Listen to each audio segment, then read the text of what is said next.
Zach Wilson in a Dolphins jersey? Yeah, it's happening. And it's not some preseason camp body or a desperate late-season patch job. It's real. The Dolphins looked at their QB room, glanced over at the injury history of Tua Tagovailoa, and decided to roll the dice on a guy who's been labeled a bust before he even had time to unpack his bags in New York. You'd think maybe, just maybe, they'd learn from the past. But here we are. Zach Wilson is your QB2 in Miami. Not just on the depth chart, but potentially one play away from running this offense. And somehow they're okay with that? It's not just about depth. It's not a we'll figure it out if Tua gets banged up again situation. No, this is more deliberate. They want Wilson to be ready.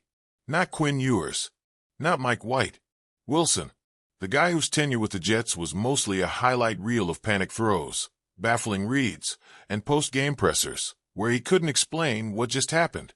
Yet, the Dolphins took a look, saw something they think they can fix, and decided, yeah, let's go with this one.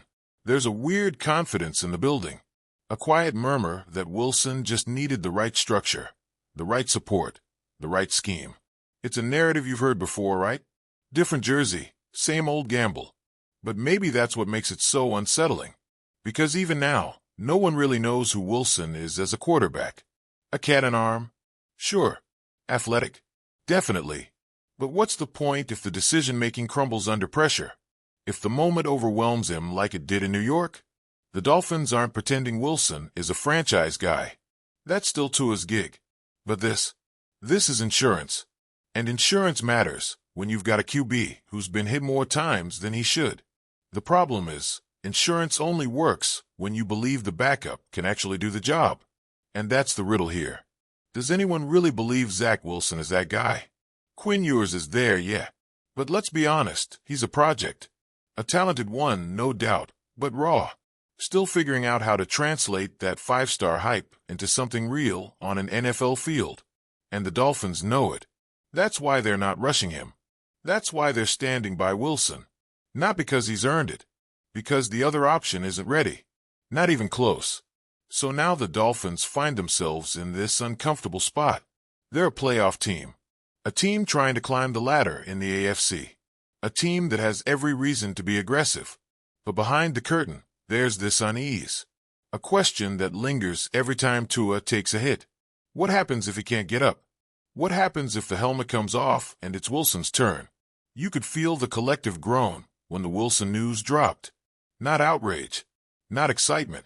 Just confusion. Why now? Why him?